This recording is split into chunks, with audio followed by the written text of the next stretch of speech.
So I got the cops called on me on Sunday. What? Oh, yeah, you told me about that. Because of the Jets game, I'm sitting there screaming like a madman in the final 2 minutes of this game. I go outside to take my daughter out and, get some fresh air and like stop sweating. And my neighbor comes over to me and she's like calling me a butthead and an asshole and all of these things because all she can hear from our house, only 40 feet away, 30 feet away, whatever it is me screaming, "Oh my God, fuck him up." I was screaming, bro. As she's telling me this story, she said that she was on the phone with 911 dispatcher. Her boyfriend had come over and realized something was going on with football. And he was like, "Wait, is he a big football guy?" And she's like, "Yes," as she's on the phone with the dispatcher. And the dispatcher responds by going, "Well, the Jets and the Giants are playing in thrillers today." So yes. So when the Jets win, cops get called.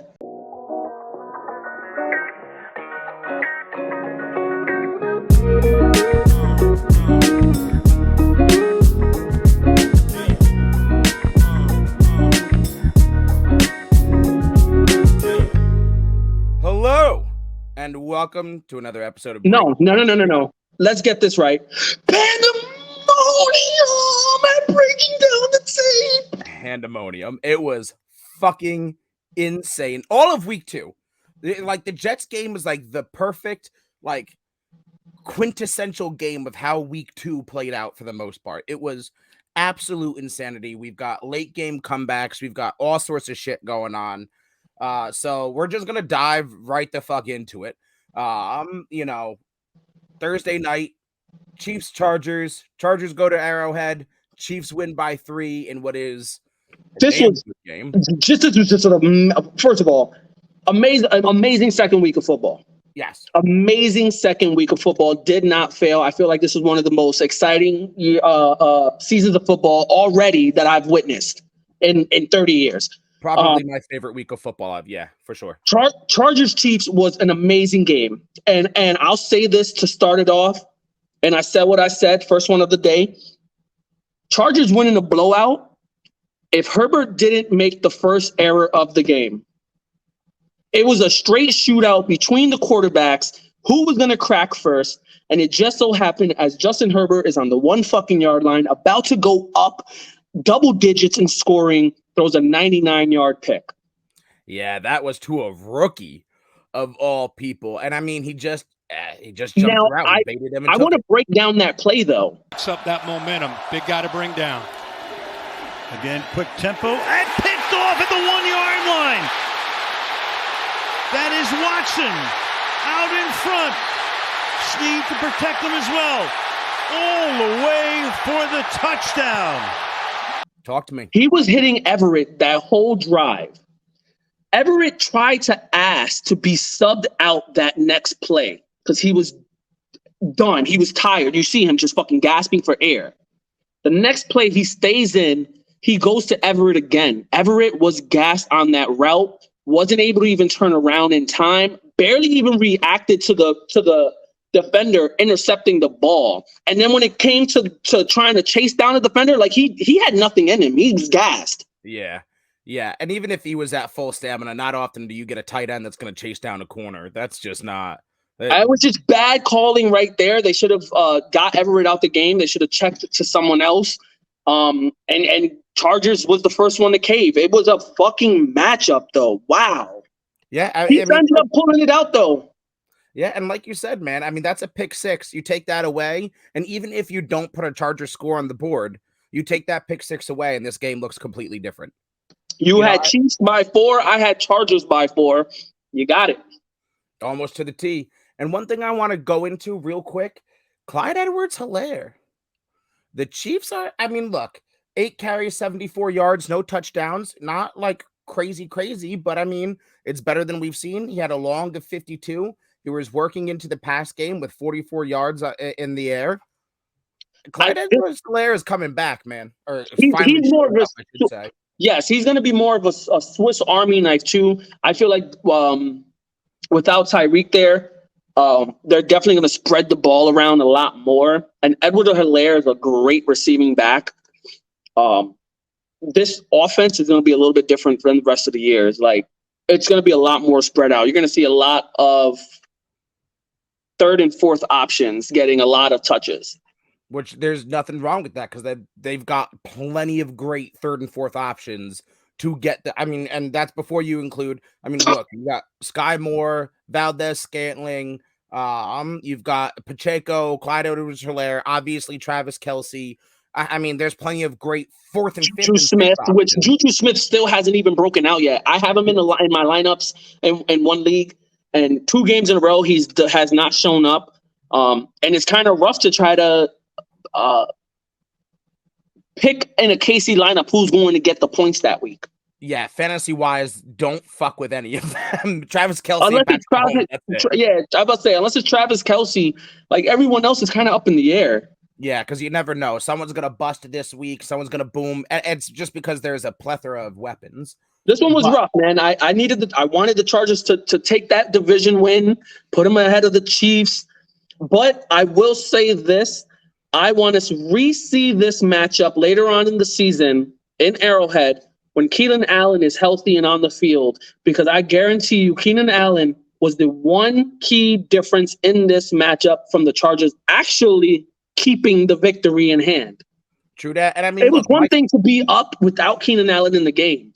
I want to see a healthy Chargers lineup with Keenan Allen in there, and the Chiefs try to stop Keenan Allen and Mike Williams. I was about to say Mike Williams was that dude too, man. Like, let's not pretend Mike Williams didn't step up, but I agree with you. Mike Williams steps up, and you have Keenan Allen on the field. And you put Mike Williams in as a number 2 corner, yeah, because most likely the number 1 is going to play against Keenan Allen. Yeah, for sure. Who do you have next? Because I know ESPN ranks this based off of who I like. Yes, the next one I have the Jets, but I'm going to save that one. That one is going to wait. But I'm going to go over to another thriller that we had here. We had the Lions v. Eagles. No. Commanders. Sorry. That was Lions Eagles was last week. Lions Commanders. You had Lions by 8. I had Lions by 6. Another fantastic matchup. Yeah, the Lions, all I can say is the Lions are, or who we said they were. We've been saying, and I've had money on the Lions winning that division. And the Lions are who, even in their week 1 loss to the Eagles, they're out here they score another 36 or whatever it was points. They scored in the high double digits. I mean, in order to beat them, you got to shoot them out. And any time that Jared Goff comes out here and goes 20 for 34 for 256 yards and 4 tutties, who ever thought Jared Goff was like, maybe you should have him on your fantasy team? What the fuck? I mean, you got Swift. You got Amon St. Brown. This guy, bro, is an animal. 3rd down and 4. Goff steps to his right, throws, end zone, touchdown. Amon St. Brown. And I've been calling it the last 2 years that this guy was going to be something fucking great. Amon St. Brown is a real number 1 receiver. He has almost 200 all-purpose yards in this game. So 68 yards on the ground, led the team with 2 rushes for 68 yards on the ground, and led the team with 9 receptions, 116 yards, and 2 tutties through the air. And that's on 12. That's a real deal.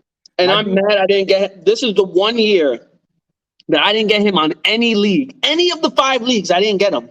I'm mad because in one of my leagues last year, I picked up him and Barrios for the championship, and I was a coward and didn't play it, and I ran it back with both of them. I said, I'm not going to fuck this up again. I'm not going to be a coward, and I ran it the fuck back. I had them both last year. They won me my chip, but this year I never got Amon St. Brown, and Barrios is still on waiver wires out there. I'm waiting a little later in the year because I think he'll start getting his touches a little later in the year.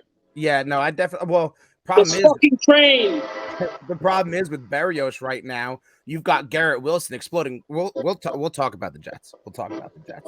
And I ain't got shit to say about the Commanders, so fuck them. What else you got? Who else you got next? Well, to keep it on the Lions real quick, the Lions did win that, and they're ahead of the schedule. Yes. They're ahead of schedule when it comes to their wins. Yes. Just put that there. Next, I got Saints Bucks. You had the Saints by 4. I had the Bucks by 3. Brady finally got his win over the Bucks or over the Saints since he's been with the Bucks, and it comes on a little weird. It was 20-10. Obviously, Brady has his issues with the team. You know, they're not 100% healthy. The Saints just. Jameis Winston, for some reason, was not like he reverted back to old Jameis Winston. Yeah, so multiple reasons why this game pisses me off. I bet 50 cents that no one was scoring a touchdown in this game, and I came less than 1/4 away from making that happen and winning $40 on 50 cents. So a little annoyed at that. And yeah, 3 fourth-quarter interceptions by Jameis, man. I know that with his style of play, you're gonna get shit like that, but God damn. Someone, I was like, you know, I've obviously ESPN and Bleacher Report, and I'm like reading articles and stuff. Someone said something that caught my eye, and they were like, he was bored. No. It was like he was bored and wanted to start gunslinging and reverted back to the old Jameis Winston. Instead of just doing what he was supposed to do, it was like he got bored with the game plan and just wanted to gunsling. I mean, maybe he was getting antsy to try and push the ball in a low-scoring game, you know what I mean, against Tom Brady. I don't know. Look, if I'm the Saints, I'm not pressing the panic button here. Losing to Tom Brady isn't exactly like, oh my fucking God. You know, obviously you don't want to see 3 interceptions out of Jameis Winston. Yeah, but when you're a potential contender for the playoffs, and you're playing a Tom Brady that's not 100% healthy, this is a game you should be getting. It's a must. It is a must. In order to beat Brady, that's hard enough. But if you have an unhealthy team that Brady has, that's a must. You have to pull that out. No, I definitely agree with you there. You definitely have to capitalize because you're not going to get that kind of situation often. And I agree with you that you got to capitalize there, but nothing about this game makes me go, oh my God, the Saints are failures. Yeah. I agree with that. I mean, Kamara was out last minute. Kamara was out last minute. There were some misses. Key thing in the game, though, Mike Evans and Lattimore. This has been a reoccurring thing for years. I think dating back to as late as 2016. Mm-hmm. I think 2017. They've had 3 incidents. Counting this one, I think 3 incidents now. First one, a little scuffle where Mike Evans actually throws bows on Lattimore on the ground. Mm-hmm. The second one was kind of some pushing and shoving. And then this one, obviously, there's a lot of bad blood between these two guys. Both of them are not going to back down. Both of them are getting invited to the cookout just so we can see them go at it again because both of them are gangsters. I have to say, I don't think they like each other. I don't know what gives me that impression. I think they're best friends. I think they're best friends. In all honesty, though, I really don't think they like each other, but I can see best friends. Like, I know that if me and you played at like the professional level like that and were like positions that went head to head, we'd fight every game. I know. Me and you can do it in high school all the time. We were both receivers and DBs, and we went against each other all the time. I was gonna say, I know for a fact we'd be beating the absolute shit out of each other. If I was big enough to play the line, I'd shit on you every single time. I teabag you. Every pancake I got, I teabag you. I mean, shit, I pancake you now, but... bold of you to assume. Anyway. What do we got? Panthers and Giants? We're ready for this swim move. Yeah, okay. Okay. Michael Phelps over there. Yeah, but I did not agree with the suspension. I guess everyone else is against me. I think if he's getting suspended, Lattimore should get suspended. I don't think either one of them should have gotten suspended. If anything, Evans should get the biggest of the fines. Yeah, for sure. But a one game, like, I guess they're dating it back because it's such a reoccurring event. Yo, fuck off, though. Fuck off, because didn't somebody from the Commanders just get fucking suspended for 4 games because he broke a vacuum cleaner? Like, fuck off. The NFL has no idea how to fucking suspend people properly. You get a fucking rapist out there that's going to get suspended fucking 11 games, but you broke a But Josh Gordon is smoking and toking, and he's gone, vanished. Right. You fucking push somebody in the heat of the moment because they fucked with your quarterback and you're suspended for like fuck off. It's not like he threw punches. It's not like he fucking ripped helmets off. Like, I don't know. I think this is a whole lot of nothing. And I'm surprised that they went so hard on him, knowing who the quarterback is. Like usually when shit happens around Tom Brady, like that, you don't see that. Like you're not getting a suspension if you do it for Tom Brady. Yeah, Florida Tom hasn't been getting the kind of support from the league. I think this whole, Miami Dolphins front office tampering bullshit, I think that's kind of soured his relationship with good old Goodell. I don't think they're Now, I'll tell you what. Anymore. If that would have happened and Tom Brady would have ended up in Miami with Tyreek Hill and Jalen Waddle, with Sean Payton as their head coach, then you would see the old 16-0 Miami Dolphins. I was going to say, that's the second undefeated team in history. I guarantee it. I'm with you. I agree wholeheartedly. That would have been literally 20-0. That would have been 20-0. Yeah, I agree wholeheartedly. I agree. Anyway, next up, we have a fucking other thriller. And if I had my fucking Barkley jersey, I should have came down in my Barkley jersey and my Jets fucking cap because I'm that type of person. We got the Giants. We got the Panthers. You took Panthers by 5. I took Giants by 7. Let's go. 2-0. Woo! Oh, for the Giants. I thought you meant your record. I'm like, no, you're not. But no, yeah, 19-16. The Giants pulled this one out, man.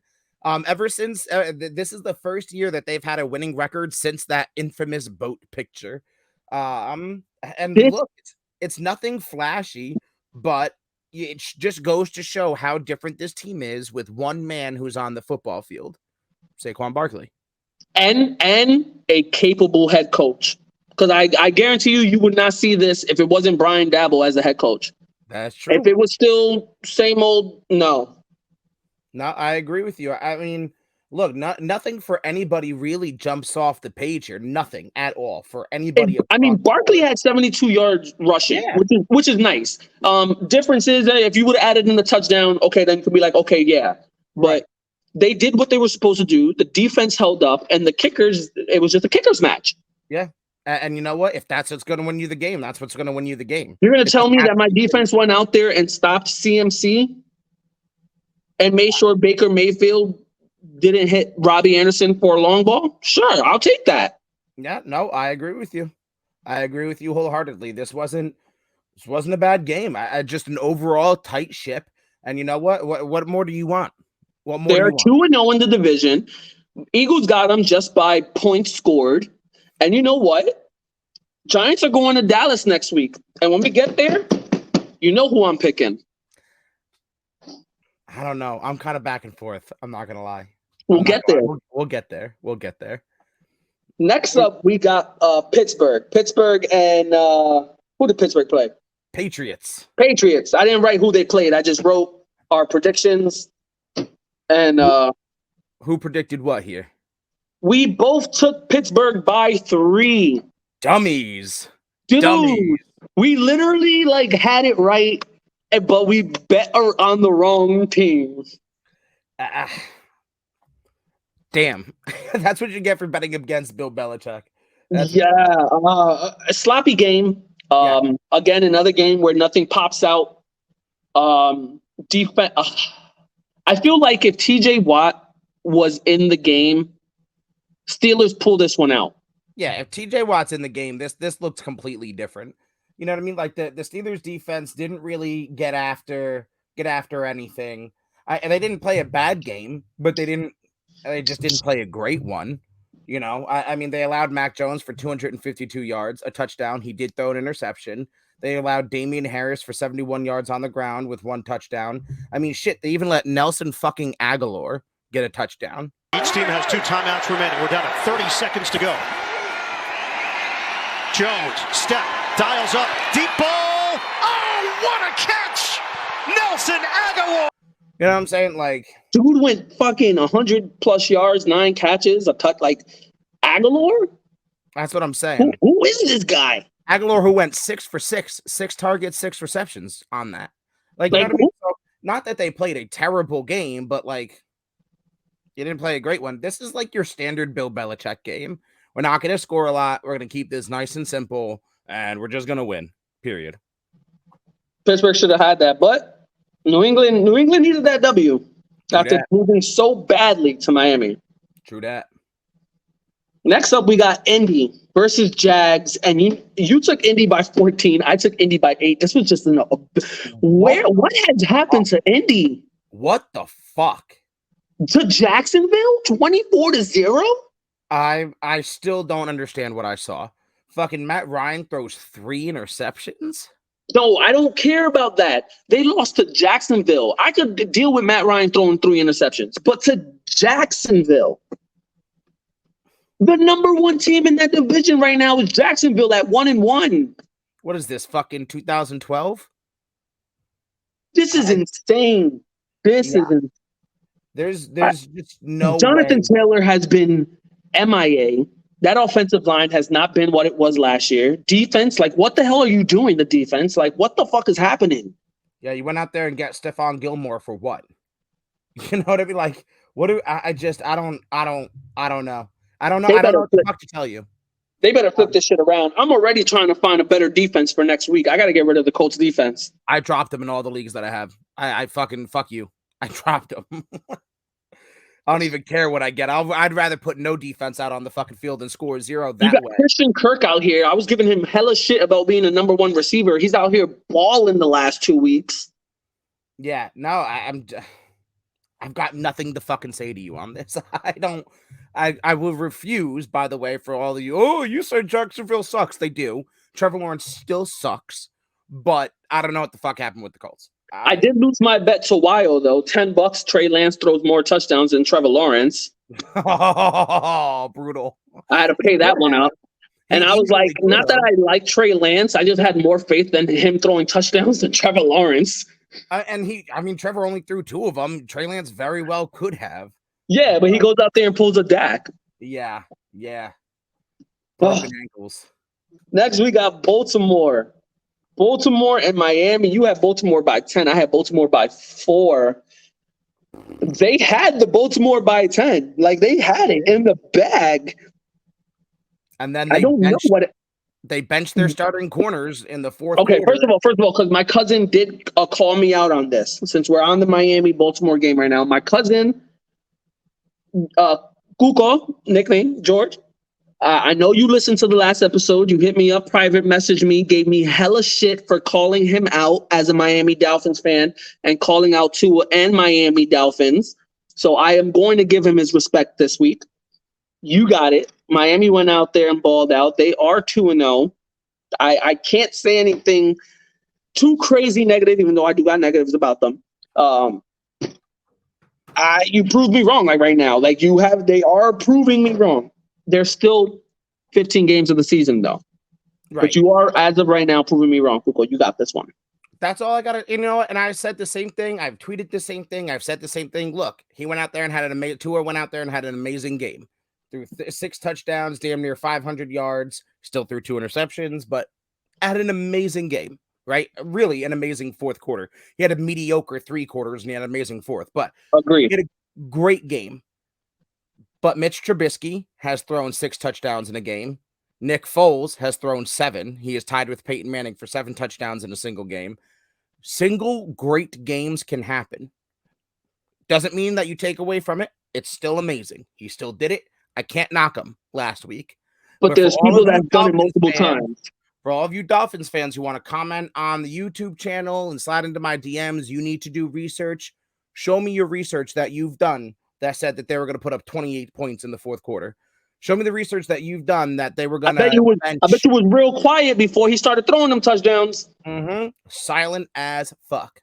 Because and let's really get to the good part of this shit real quick. And I want to tell some of you guys out there, especially you Dolphins fans, the next Dan Marino, cut it out. Stop that shit right now. And you stop it. Because if you want to really go there, Dan Marino never won a goddamn thing. Mm-hmm. Great quarterback, never won a goddamn thing. And you can't tell me if you really watch that And game. never compare him to Dan Marino. Never. You can't tell me if you really watch that game that you're proud of every single throw that Tua threw. And that was my next point to get to. There was multiple instances where receivers had to pull up. We talked about this in where they had to pull up and fucking sit there and wait for the ball to get there. There's a difference when Jalen Waddle.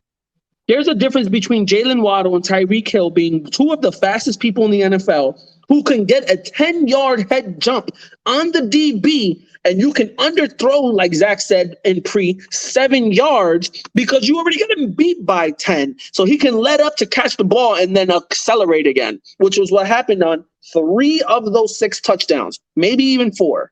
Mm-hmm. That's what I'm saying. Like, Tua's not throwing people open here. Tua's almost throwing them covered because he's underthrowing the ball. He's just all he has to do was Patty Mahomes less accurate. Just throw the ball up. Tyreek Hill will get there. Mm-hmm. Mm-hmm. No, but the difference is that he can hit Patty Mahomes is gonna hit him in a stride. He gonna have to wait and come back for your shit. Tagovailoa, blocked by Armstead. Going, he's got him! He's got him! Tyreek Hill! And the Dolphins times, he's caught 9, 3rd and 10. Tua going deep. Oh, he's got Hill! He's got Hill! Mm-hmm. And I still haven't done the research yet, but I want to see how many yak yards there are. Again, Tua had a great game. For all the people, I wish I had that number ready. I wish. Mm-hmm. For all the people, you're a hater. You just can't give him his due. I've said from the rip, I like Tua, and I hope he succeeds. I will eat that. I did opposite. I am tired of Dolphins fans making it something it isn't. He is a mediocre quarterback. One great game, and it was a great fucking game, does not wipe away the past 3 seasons. And like you said, there are 15 more games. Another note before we move on. You beat the Patriots, cool. They're not running the division anymore. You beat the Baltimore Ravens, cool. They're not in our division. Talk to me when you beat Buffalo. Do that to Buffalo. We're gonna we'll do that to Buffalo, and then I'll eat my words. We'll talk at the end of the season. If he can consistently, look, I'm not expecting 500-yard games. I'm not expecting 6 touchdown games. I'll be realistic. 6 touchdowns? That's probably a quarter of the touchdowns he's going to throw all season. Amen to that. If you can just give me like consistently good football games, every now and then you have a bad one. It is what it is. My thing with like Tua stands is that you're using this game and wiping away 3 years of mediocrity, just completely washing it down the drain. Let's talk at the end of the season. If he has a good season, I'll eat my words. Mind you still have a tampering charge on your shit. Amen. But don't come after me. Oh, you need to do your research. You need to stop on this dude's dick. That's what you probably didn't even do research to say do your research. I'm telling you, bro, because I guarantee you if I ask, because I have asked and I will ask, where's your research that shows me that you were going to predict this? Is it just your opinion because you like to gobble on his ball sack? Because I think that's what it is. Anyway. Moving on. Next up, we have another fucking, like, what happened here? We got the Bengals. You had Bengals by 17. I had Bengals by 9. They went out. Who they played? The Dallas Cowboys. Dallas Cowboys. I had the Dallas Cowboys going 0-2. They should be 0-2. How are you going to get dotted up by Cooper Rush? Trust him. Yep, they're going for it. Out of the gun. The pass down the middle, and it's on target. How are you going to get dotted up? And, like, it's not even like, Joe Burrow became a meme. If you saw his face at the end of the game, that's classic meme. It's not even like, you know what I mean? Like, the rush game took care of this. Like, yeah, there was 107 yards combined on the ground. But, like, let's not pretend that that's what carried the... You got dotted up by Cooper fucking Rush. What are we doing here?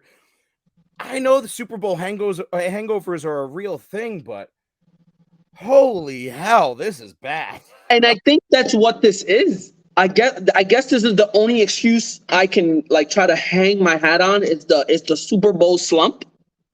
Like they're just drunk on where they were. I mean, granted, we both had said it. They're still going to be good, but they're not going to be not even the inkling close to what they were last year. They just went on a super hot streak and made it to the Super Bowl. We both agreed they weren't going to go to the Super Bowl this year. We both agreed they'd be really good, but not what they were last year. So it's not like we're disappointed. And that's disappointed that they should be 2-0 though. Yeah. Like 2 games that you should have had won. Yeah, and you've got to beat an injured Dallas Cowboys, right? Dalton Schultz, Dak. Like Dak is the Dallas Cowboys. No Dak. That's like, I don't care how good that defense is. No Dak. You should win that game. Yeah, they just got torn apart. I mean, look, Dallas still had to win in the final seconds with a late run and a late field goal, but you should not be, again, getting dotted up by Cooper Rush. Jamar Chase cannot have 5 catches for 54 yards and no touchdowns. Trayvon Diggs locked his ass down. Absolutely locked. And then you know what? I can't even be mad at that. That's going to happen. Eventually, shit like that's going to happen where 2 greats meet and one beats one. That's going to happen. You still have T. Higgins. You still have Mixon. I mean, granted, that offensive line, from what I heard, he's on pace to get hit over 200 times. He's on pace for 110 sacks. He got sacked 6 times in this game, 7 in the first. He got sacked 57 times last year, and he's on pace for double that. You're gonna get this kid killed. He's not gonna have a long career. No.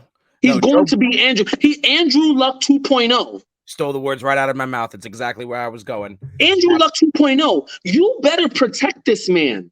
If I'm Joe, I'm sitting out until they trade me or I retire. Like I was about to say, if I'm Joe, play out my contract, hope that I make it there, and I'm walking. You know what? Indy got one of the strongest lines in the league. Matt Ryan's old. Mm-hmm. Pittman will be in his prime. Jonathan Taylor will be in his prime. I will be in my prime. I'm going over there. I wouldn't even wait to the end of my career. I'd force a trade now. They're gonna. I'm going over there. Shit, you don't want to go over there? Where else we got? Shit, Cleveland's a shit show right now. True that. Cleveland, and he's an Ohio guy. Yeah, you don't have to move too far. You don't have to move too far. You're going from Cincy to Cleveland. Yeah, man, that game, I mean, good for the Cowboys. Great last-second heroics. You know, Cooper Rush out here dotting them up.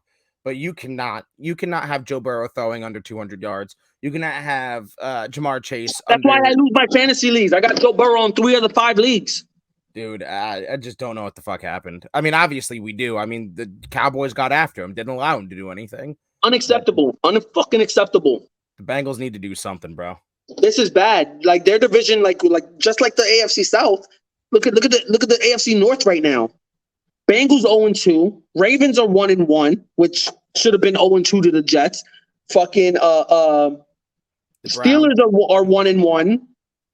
The Browns are 1-1. Like, look at that shit. Yeah, it's a shit show right now. This second week has been a shit show. I love it. Next up, we got the Rams. You had Rams by 12. I had Rams by 10. This game pisses me off. Who they play again? They played the Falcons. Ah. This game pisses me off. They won by 4, but this game pisses me off because I bet the Rams to cover that 10-point spread, and they only won by 4 against the fucking Falcons. Fuckers. Yeah, the Rams should have dominated this game more, but it widened my eyes on the Falcons a little bit. Honestly, it was less about what the Rams did and what's going on. Because I know the Rams, like we said last week, they're going to get some mid-season form. They're going to, the Rams are going to be the Rams. Right. So I don't look over to that side. But it shocked me with the way the Falcons played. Defense played well. They kept it close. My thing is that they're still not putting Kyle Pitts. Like, Kyle Pitts is still not getting any touches. Yeah, 3 targets. He only got 3 targets. Trust me, I got Kyle Pitts in one of my leagues. Trust me, I'm keeping an eye on that shit. Yeah. Keeping an eye on that shit. Kyle Pitts hasn't been getting touches. The run game has been okay, but Cordell Patterson can do way better than what he's been doing. Yeah. Yeah. No, Drake London still hasn't really popped. So it's like they're playing well and they're catching my eye, but I'm waiting to see a little bit. Like, they can do something. Yes and no. And in all honesty, again, another quarterback that I like, but I just don't think is going to do it. Marcus Mariota does nothing to elevate the team around him. Nothing whatsoever. Which is why I was advocate for, I'm saying somewhere around depending on their schedule, record. Right. I'm thinking somewhere around week 5 or 6 is where Ritter gets in there. At this point, what else are you gonna do? Why not? I've been an advocate of him being the starter. I know you don't want rookies starting, so I was saying even before the season started, I project him to be the starter eventually. I'm thinking depending on their record, you got to give this kid some reps. Honestly, at this point, I don't disagree with you because what you can't do any worse than Mariota's doing. Yeah, you got to give them. I mean, if they continue to win, you leave Mariota in. That's a given. I give you don't fix something that's not broken. Sure. But at the same time, you're gonna have to get this kid reps because you and I both know that Mariota is not the long-term person. Nah, he's simply a Band-Aid. Like, look at granted, last night was a little different, and we'll get there when we get to that game with the Bills game with Tennessee. But Tennessee did it. Third quarter, they pulled Ryan Tannehill. They said, first of all, Ryan Tannehill, you're trash, and get the fuck off the field. And they gave Malik Willis his reps for 2 quarters. Fuck it, you're already getting smashed. Might as well. No, I don't disagree with you. At this point, maybe give it to midway through the season just to make sure Ritter has a strong grasp on what's going on. But I wouldn't be shocked if we see Ritter sooner rather than later. Yeah. Next up, we got the 49ers in Seattle. Whoa. You took the Niners by 4. I took the Seattle Seahawks by 5. You definitely won that one. Man. Key thing, still a blowout.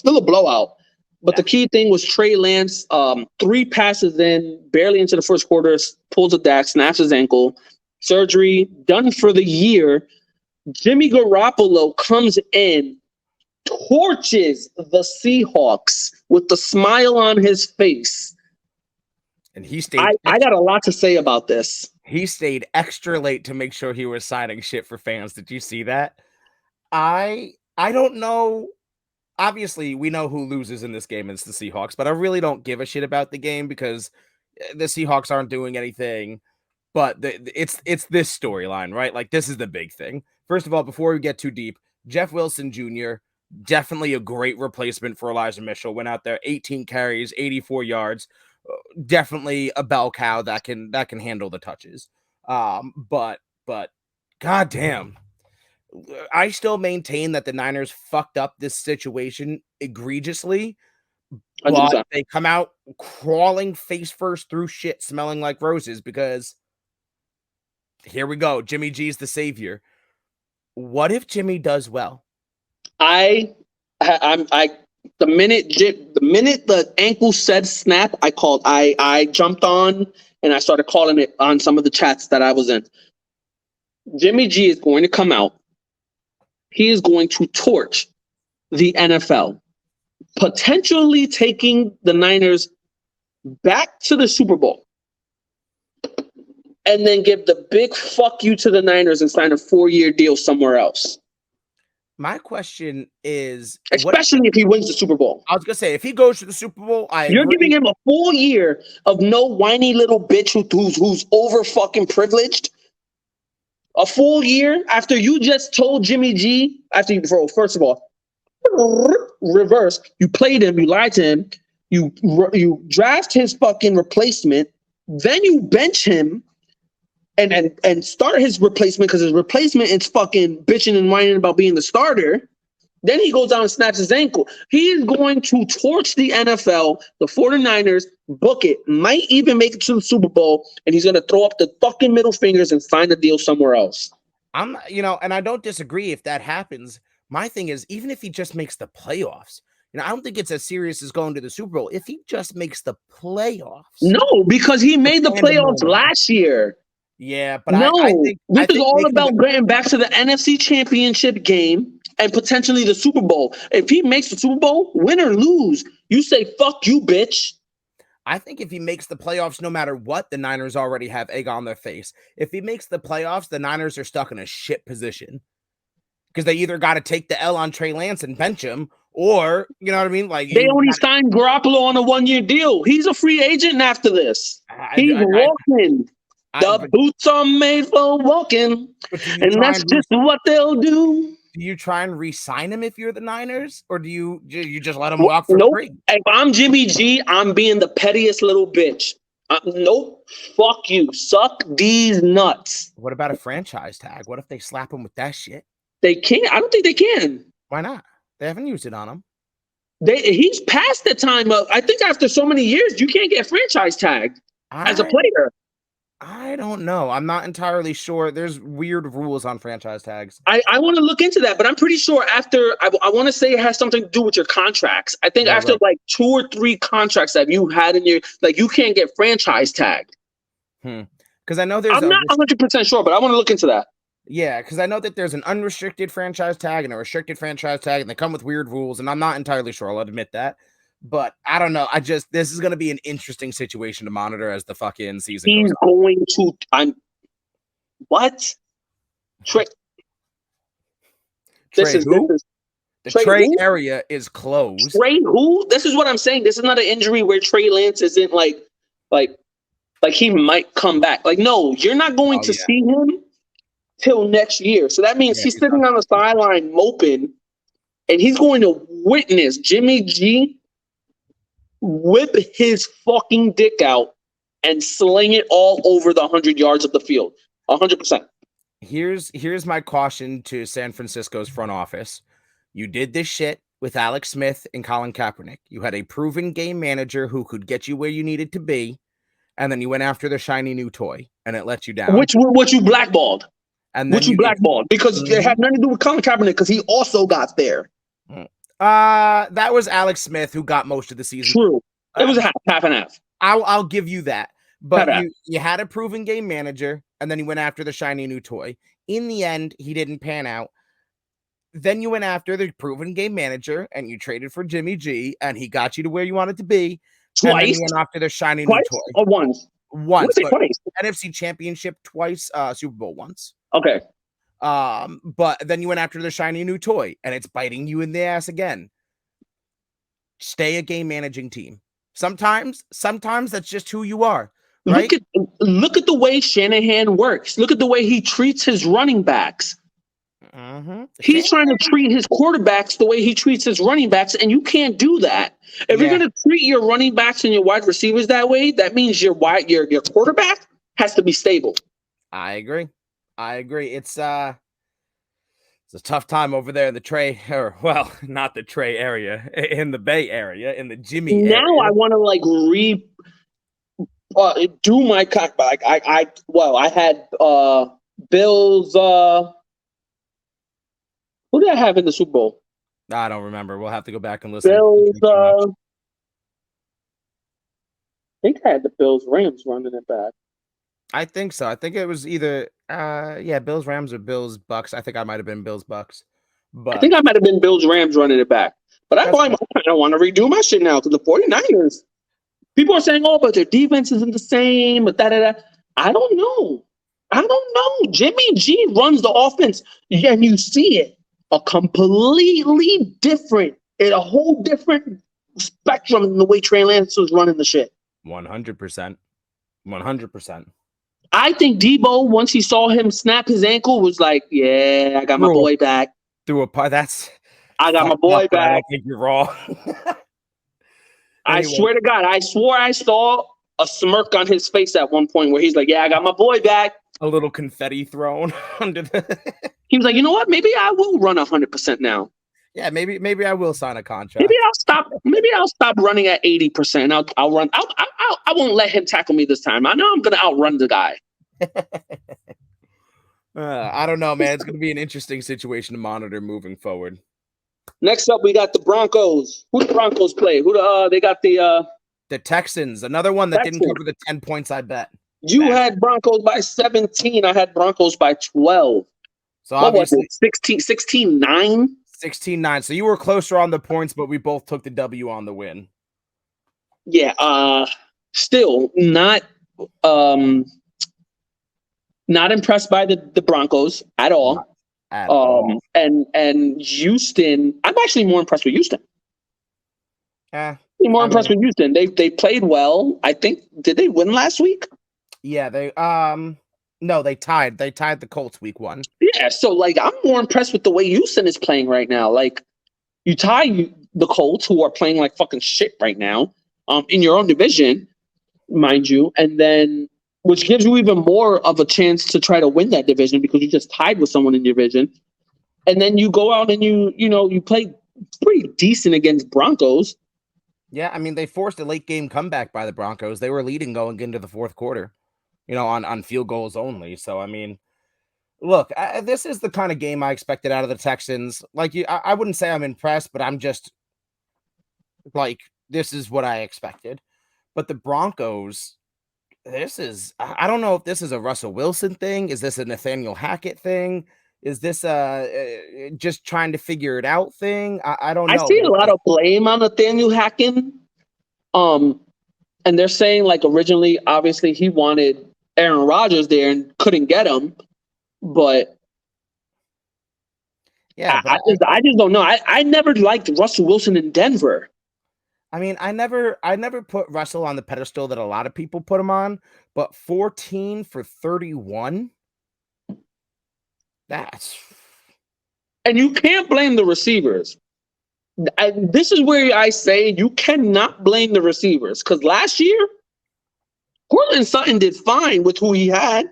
Yeah, I mean, look, Jerry Jeudy did fine with who he had. Yeah, the receivers are catching what's being thrown to them. It's just Courtland Sutton, 11 targets. Tyree Cleveland, whoever the fuck that is, 3 targets. Eric Saubert, their tight end, 2 targets. Kendall They Hinton, got nobody. Jerry Jeudy, 3 targets, but he was injured. Javonte Williams, 4. Melvin Gordon, 1. Yeah, but you're also not running the ball. You got two great running backs that you should be running the ball more. You should be running heavy first, play action, because you got the receivers to play action in Sutton and Jeudy. You got the speed. No, why are you trying to Aaron Rodgers gunsling when you should be not? I shouldn't say Aaron Rodgers gunsling because it's Aaron Rodgers, but lesser. Run heavy, play action. And they were doing well on the ground. I mean, Javonte Williams, 75 yards, Melvin Gordon, 47, but they just couldn't put the ball in the end zone on the ground. No touchdowns for anybody.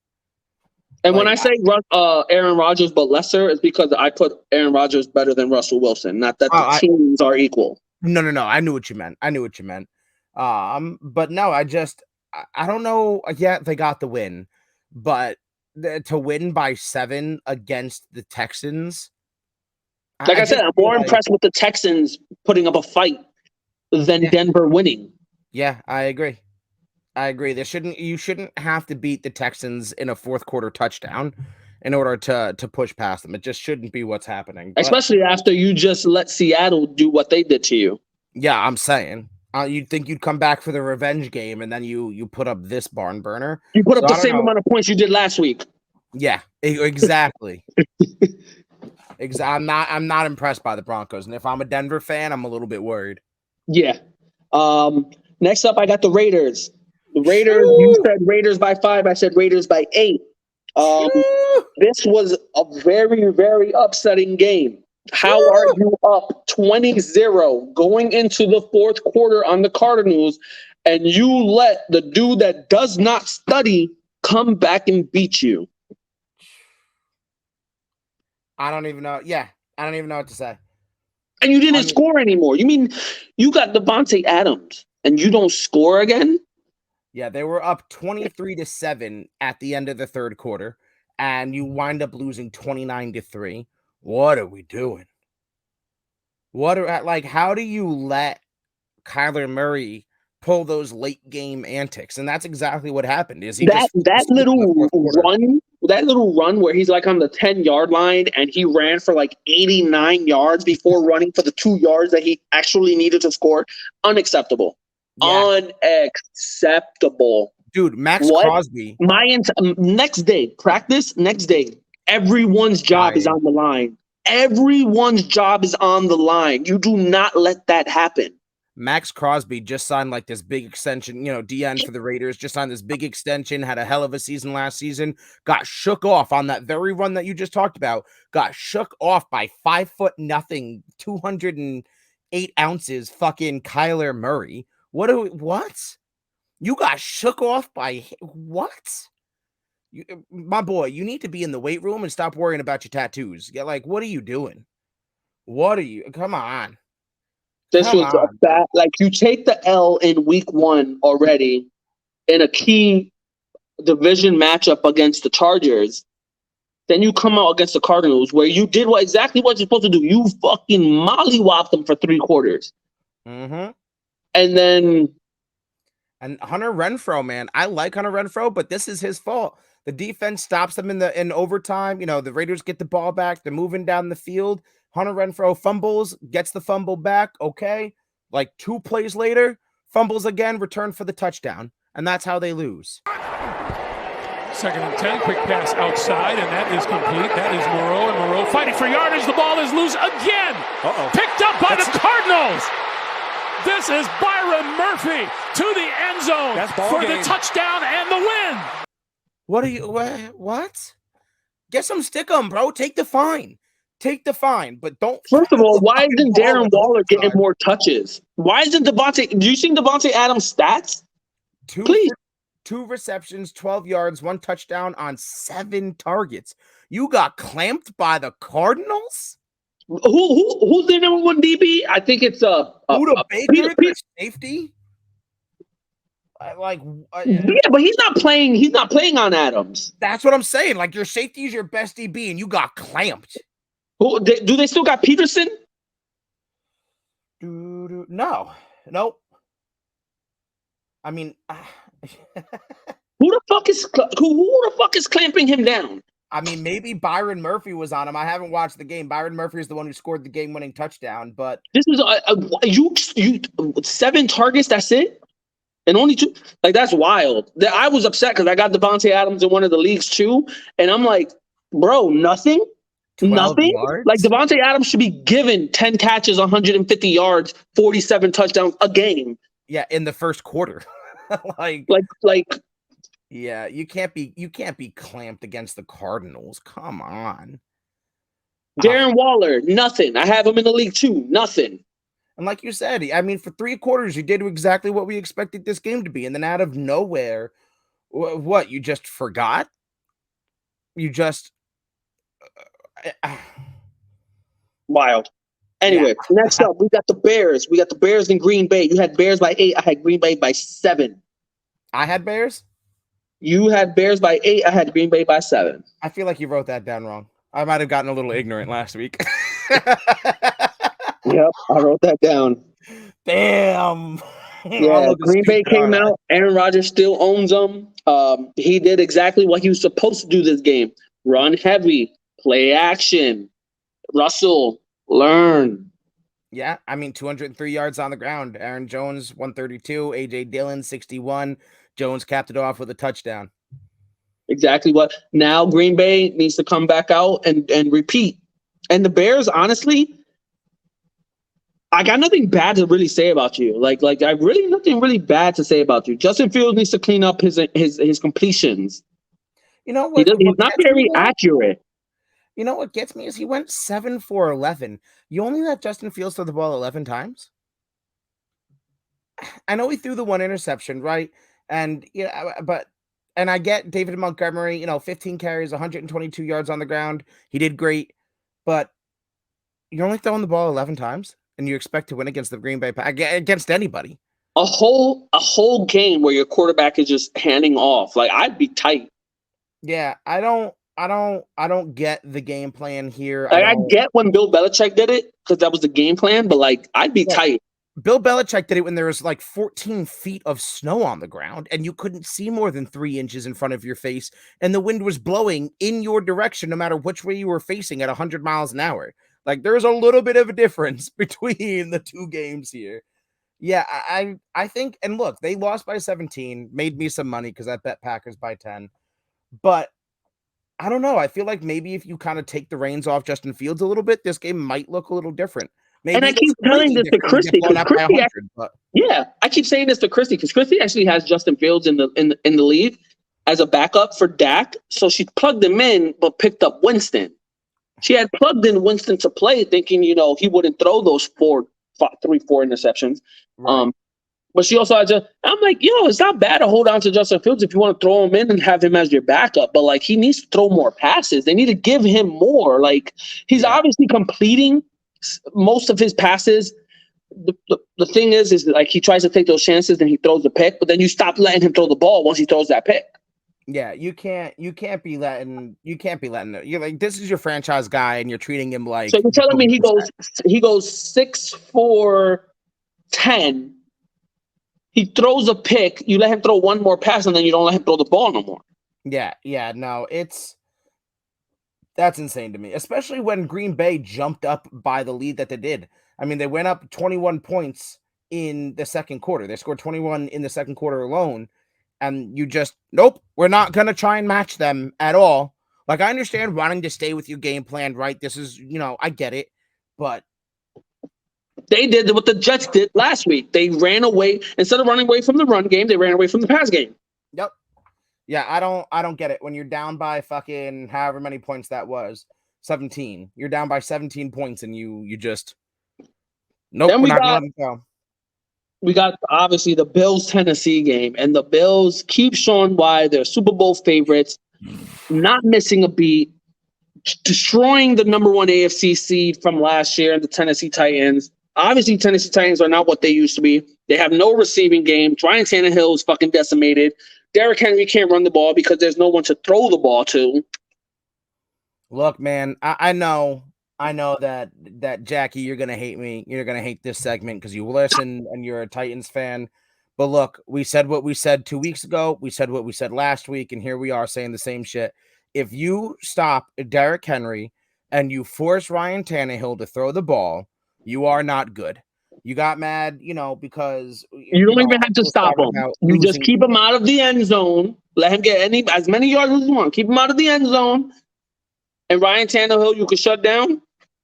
Titans are nothing. I mean, Derrick Henry went 13 carries for 25 yards. I'm ready to trade. Actually, average. I thought about it today, and right now, just bringing this back up solidified my answer.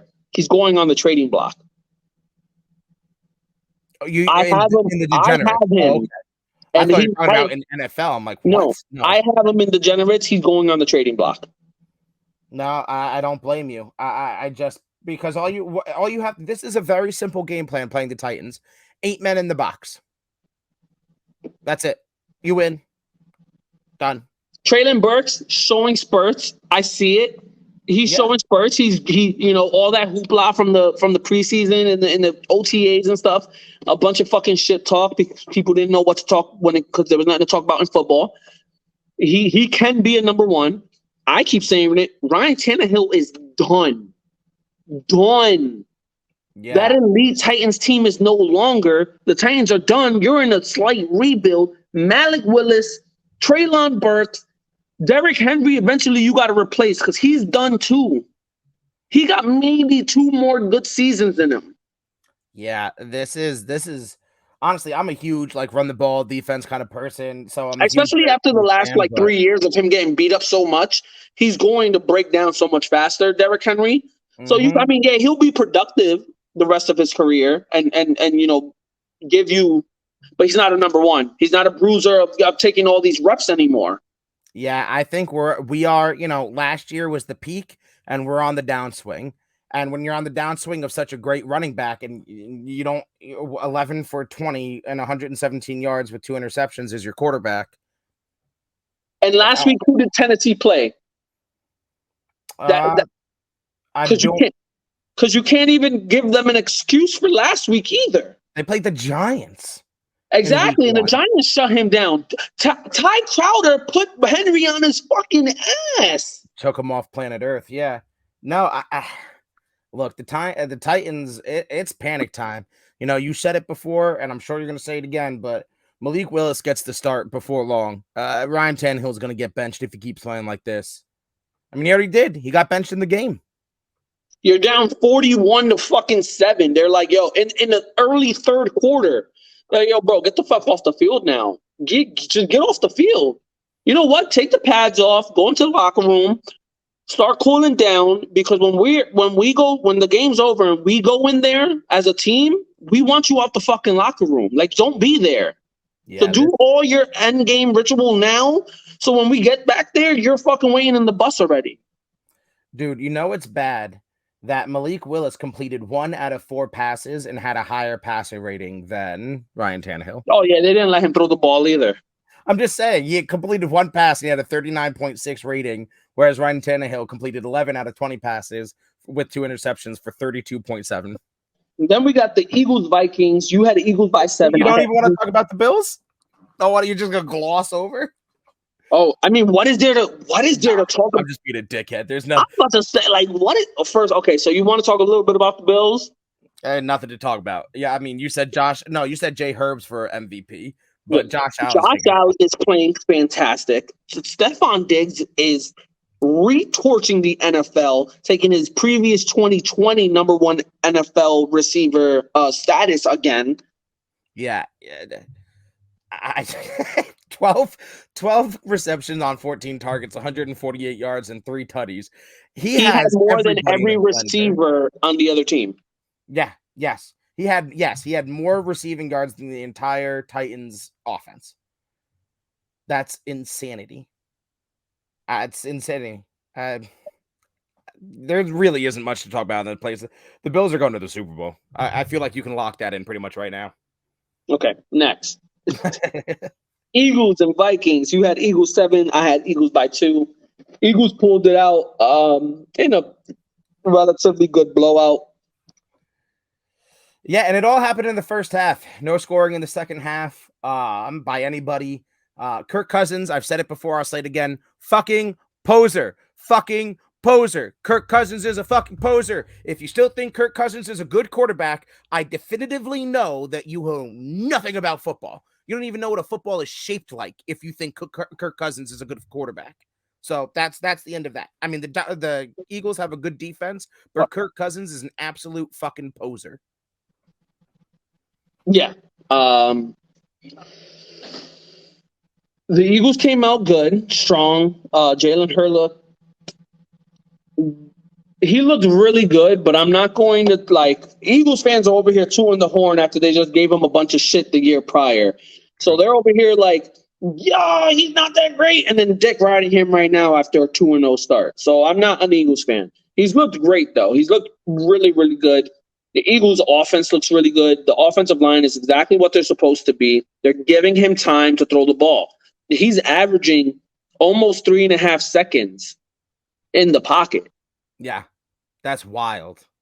So I think it's 3.1 seconds he's averaging in the pocket. He's averaging a great amount of time in the pocket to be able to throw the ball and or make a decision. You better be careful. It sounds like you've done research. Right? Be careful. Right? Like, kind of like I know some shit, and it's not even my team. It's kind of like, it's maybe we do research on this show. Maybe. Anyway, yeah, Dallas Goedert led the way, 82 yards. Devonta Smith right behind him at 80. Quez Watkins, 69 yards. Nice. Ties with A.J. Brown, 69 yards. I mean, the defense fucking put on a show. Darius Slay, 2 interceptions. Avonte Maddox, 1 interception. The Eagles look good.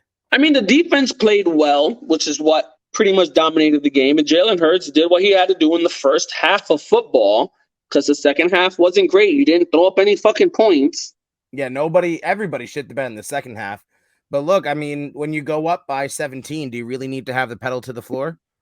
You know no, you need to make sure your defense does what it needs to do. And they did. And they did. Even the Eagles' notoriously bad backfield looked good. Miles Sanders, 80 yards. Jalen Hurts himself, 57 yards with 2 rushing tutties. Yeah, but fantasy, fuck you, Miles Sanders. I needed a touchdown. I need some receptions. Your 80 yards sounds good, but you gave me like 6 points. Yeah, fantasy and real football, a little bit different. Well, let's get to the game. Yeah. Now the last game of the week, the best game of the year, The probably number one game in the last 30 seasons. Probably fucking should go down historically in the Hall of Fame as like the greatest game of all time.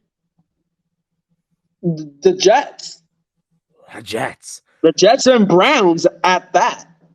You know, and I'm not gonna lie. For 4 quarters and 13 minutes, this game had me only mildly annoyed, right? Because the Browns had an amazing game plan. Go check out our Patreon. I wrote the pregame and postgame. I actually read it. It was fantastic. Thank you. The Browns had an amazing game plan. Run the ball, box out with receivers. Run the ball, box out with receivers. And the Jets couldn't get anything. They stopped them. You stopped every pass real short. You know, Jacoby Brissett had an average of like 8.5 yards. Stopped every pass nice and short. But they just couldn't jump the routes. They just couldn't stop. He went 22 for 27. Yeah. And the whole small hitch routes, bubble routes, thinking goes. Mm-hmm. And the whole game, I'm like, what the fuck are you doing? Just fucking stop Jacoby Brissett. Nick Chubb does what Nick Chubb does, except Nick Chubb doing what Nick Chubb does fucked this game for the Browns, and we'll get there. But for 3 quarters and 13 minutes, this was a back and forth game. Had the Jets, you know, probably going to lose, but I liked what I saw out of the offense. I wish the defense was a little bit more explosive, but not awful. Right. And then. And you know what? Right before we get into what happened, so we'll break down the play real quick. The Browns pretty much are on like the 7-yard line, 10-yard line, whatever you want to call it. Or whatever it is, because there's no whatever you want to call it. They do a run play. Chubb bounces to the left, completely jukes out the defender. Like, you know what? If he makes that tackle, the Jets are like, Jets lose because they're going to go for the field goal. Mm-hmm. If he makes that tackle, he completely fakes out the first defender, goes toward the first down. Now, I think there was 2 yards. Yeah, from first down to end zone. Mm-hmm. He gets the first down. Once he's at the first down, he actually breaks a tackle. Mm-hmm. And then walks into the end zone. I think this is a coach's error. I don't think it's a Nick Chubb error. I think it's a coach's error. I don't think the coaches relayed it to him. Go down. Do not go in the end zone. Go out of bounds if you have to. Right. No, I agree with you. I definitely agree that it's on Stefanski and the coaching staff, but it's also on Chubb. You got to have your head on a swivel. You're a grown-ass man. You got to know the game situation. Now, there's plenty of fights in social media comments. Well, who wouldn't score? Of course Nick Chubb's going to score. Look, there's a history of running backs just going down and falling down before the score to run out the time because, mind you, the Jets had wasted all their timeouts. This is the play like 10, not even 10 milliseconds before the 2-minute warning. If the Browns get the first down and kneel, it's over. Now I get it. Now I get it. There's that sense right there. You do that, then you take kind of the fun out of the game and you just kneel the whole 2 minutes. That's fucking bullshit. I hate that. I like the fact he went to the end zone because in the Browns' head it's like there's no way they come back. Well, in the Browns' head, there is absolutely no way they come back. You got 2 minutes to come back from double digits. You need 2 touchdowns. Mistake number 1, Chubb and they missed the extra point. Mistake number 2, Cade York misses the extra point. But I sat there and I saw the extra point miss, and I was like, yeah, okay, whatever. If this wasn't the Jets, I'd be like, we have a chance. But it's the Jets. We don't have a chance. My daughter's down 14. You're really like no way. Unless it's Tom Brady, no fucking way. Right. My daughter's like, Dad, can we go outside? Can we go up and play? I'm like, no, the game is on. Give me 2 minutes and we'll be right out. Like, I got to watch this dumb shit to the end. So the Jets get the ball. A 7-yard little like out route, whatever. No timeouts. 1:55 seconds left. A little out route, whatever. And then I look up. And Corey Davis is walking into the end zone on the second play of the drive. Complete blown coverage. I don't know if the Browns took the Jets lightly, took the game lightly, or thought it was a practice, but they just started lollygagging around like, yeah, we got this. They're not going to make the plays. So I saw a play breakdown of this touchdown, and the person arguing, because I agree with you. I thought they were just like, fuck it, it's the Jets. Let's just give them a touchdown for funsies. But it was on Twitter. I forgot who it was, but someone was breaking down the play and saying that this was a play that was set up the whole game, because this was a play that they had run time and time again, but have run it as like a hitch. And each time, has been underneath, and that it set up this bait for the long ball. Whether it was lollygagging, whether it was here you go, whether it was, just a perfect play call by LaFleur, whatever the deal may be, all of a sudden, Corey Davis is walking from the 15-yard line. From the minute he caught the ball, he walked it in. The nearest person, I think, was the safety, and he was about 15 to 20 yards out. Yeah, and I look up, I'm like, what? No fucking way. So then, then the Jets are down by 6, but you got to get an onside kick, right? No one's recovered one, I don't think, this season. Fucking, there's just no way that it's going to happen. Braden Mann put the ball sideways. By the way, Braden Mann, everyone, the Braden Mann experiment is dead. Braden Mann sucks. Oh my God, comes out here on a 4th down, by the way. Fake punt, converts it with a pass. Just throwing that out there. And then puts that bitch sideways and spins it like a top. And the Jets recover. Now they're on their own 47 with, 55 seconds? I like the tackle, though. Like Amari Cooper went to catch that ball, and dude hit the boomstick to stop him, and they just recovered it. Uh-huh. And then the Jets drive down the field. I mean, we're hitting passes left and right, dinks and dunks, ins and outs, perfect play calling. And then the rookie, for his second career touchdown, second of the day, splits the zone. Boom, cheddar. But 9 catches, 112? 8 catches, 102 yards, 2 tutties. And a game winner? But it doesn't end there, because the Browns have however many seconds left. Jacoby Brissett breaks out of the pocket on their first play and fucking gets down to just outside of field goal range. And I'm like, oh, of course, the Jets are going to lose this on a fucking last second field goal because it's the Jets. And do you know who made the interception? Dude, from what I heard, it was his first play of the game. It was his only play. The only play that Ashton Davis saw on an NFL field on Sunday at 1 p.m. was the play of the game. Well, not the play of the game, but the play that was needed, and pulls off an interception. 6, 7, 8 yards here. York hit a 65-yarder today during warm-ups. Brissett's pass intercepted. It's picked off.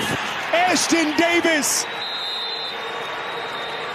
The Jets fucking... And then goes down. He doesn't... You know what I didn't like? How the Browns reacted. He goes down. He takes the knee. He stops the play. He gets up. And the Browns player comes over 5 seconds after the fact. He already went down. The ball's been called and everything, and starts trying to punch the ball out and completely be like what the Browns are, just pieces of shit. Yup. This was, like I said at the top of the show, how we introed this. I got the cops called on me. I was screaming bloody fucking murder. Screaming. Holy shit, what a game. This was amazing. When it came down to it, Zach, you ended up with a record of 6 wins and 8 losses. And I ended up with 7 wins and 7 losses. Okay. All right. So you beat me by 1. I'm closing the gap. Yes. You're not really closing the gap, because last week you were 3-13 and I was 7-9. Look, you're staying consistent. I'm getting better. That's all that matters. All right. What a week. What a week 2, man. Let's just jump right over into week 3. We've held these people long enough. We're starting Thursday night. Oh, correction. No, you are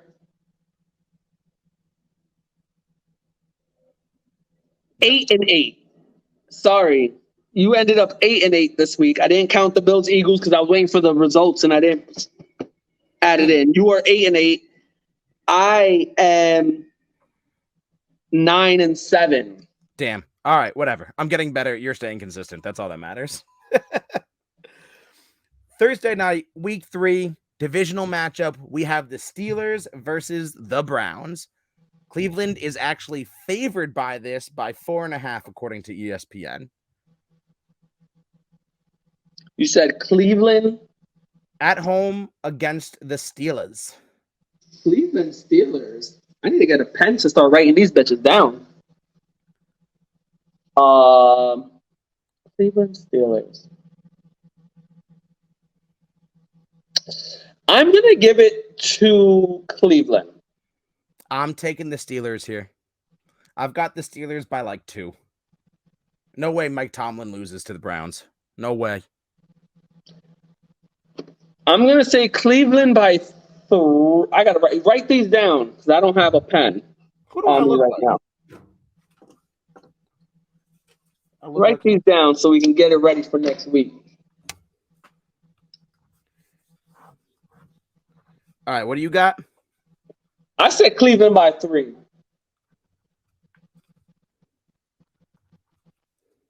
And I've got the Steelers by like 3 or 4. You know what's crazy? That Jets game, you said Jets by 1. Damn, I'm good. I said Jets by 3. You said Jets by 1, though. That should get me like an automatic win on the week. I was like, damn, he really called that. 31-30. Should get me the win on the week. All right, then we got Bengals coming to New York to play the Jets. You already know. Jets by 4. Yeah, I got the Jets by 4 as well. That's exactly where I was going. I don't think the Jets blow them out, but I definitely got the Jets in this one. I want to see the Jamar Chase Gardner matchup. I want him to shut him the fuck down. I want this defense to tear through that offensive line and put pressure on Joe Burrow. I think I got the Jets by 4. I think they still score points, but I got the Jets by 4. Yeah, I agree with you. I agree with everything that you said. I think this is a game for the Jets defense. Keep scaring the fuck out of Bengals. They're scared right now. They're scared. Put the pressure on them. I agree. And it looks like Zach is still going to be out for week 3, which is fine. We knew that going into it. But I've been an advocate for it. I don't want him against the Bengals. Yeah, let's take it nice and slow. No need to have him out there. I think the Jets. We're 1-1. A little bit more pressure if we were 0-2, but we're 1-1. Sitting pretty, coming off of a big comeback win. Anything is possible. We've got the Texans traveling to Chicago. I'm taking the Bears by, let's go 6. I got the Texans by 7. Fair enough. All right. Then we got the Raiders to Tennessee, both 0-2. Vegas is favored by 2.5. I'm taking the Raiders. Tennessee. Raiders by 8. Raiders by 8. Yeah, I got the Raiders. I don't know about.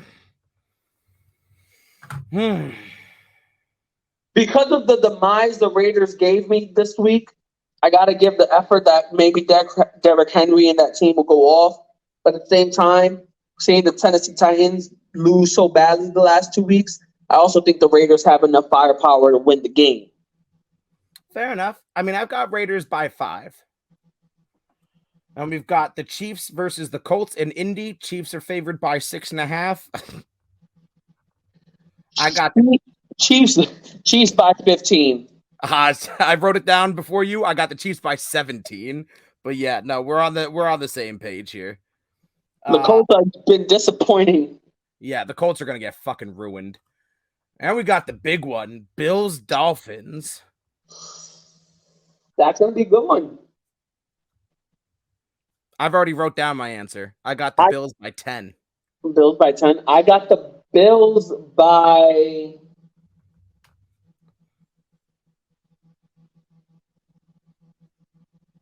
I'll go with that. Bills by 10. Bills by 10. I like it. Yeah. We've got the Lions and the Vikings. Lions by 3. Damn, we are dead on the same page this week. I wrote that down too. Lions by 3? I feel like the Lions, that's all their matchups. It's a 3-point fucking matchup. Yeah, I don't think they have the ability right now to absolutely explode, but I do think that they're going to be winning more games than losing. It's going to be hard to stop Justin Jefferson, though. True. True that, but I think in a gunfight, this is gonna taste awful coming out of my mouth. In a gunfight, I trust Jared Goff more than I do Kirk Cousins. Oh, I can see less picks from Jared Goff than Cousins. That hurt me to say. Oh. We've got the Ravens visiting the Patriots. I've got the Ravens by 10.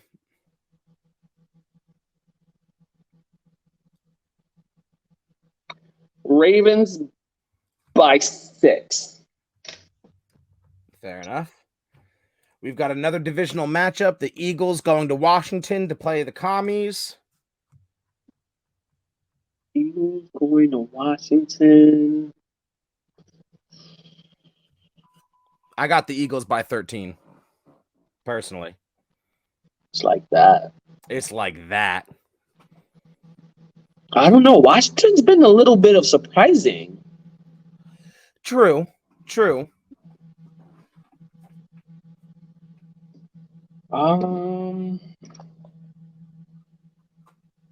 Where are they? Are they at Philly or are they at DC?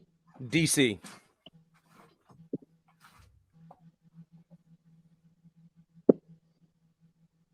I kind of want to go Washington. Ooh, okay. A surprise win. Washington by 5. Ooh. All right. I see you. We got the Aints heading to Carolina to take on the Panthers.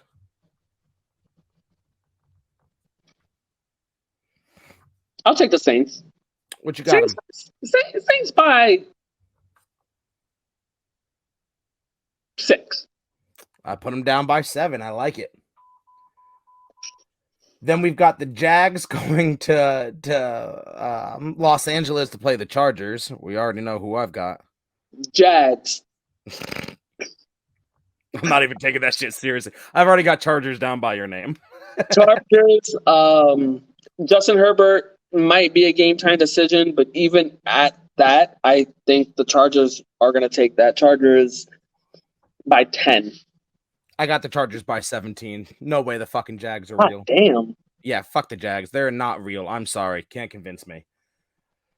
Rams go to Arizona to play the Cardinals.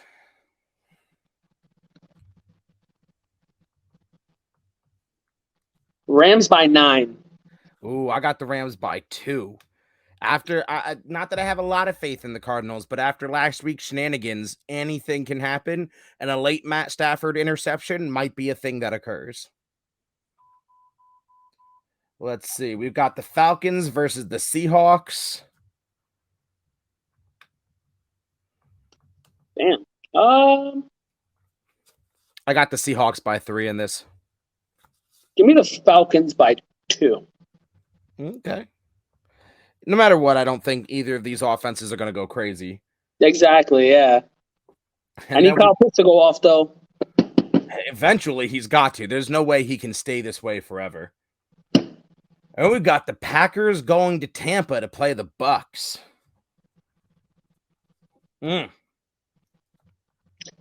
Bucks by...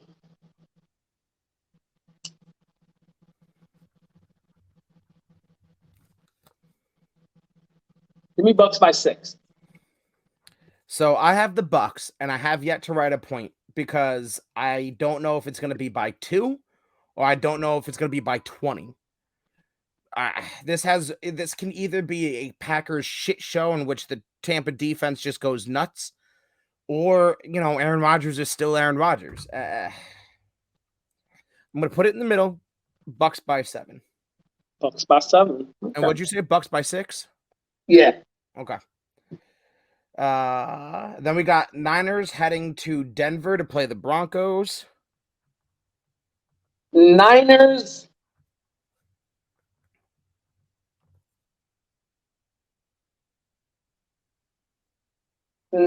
by 9.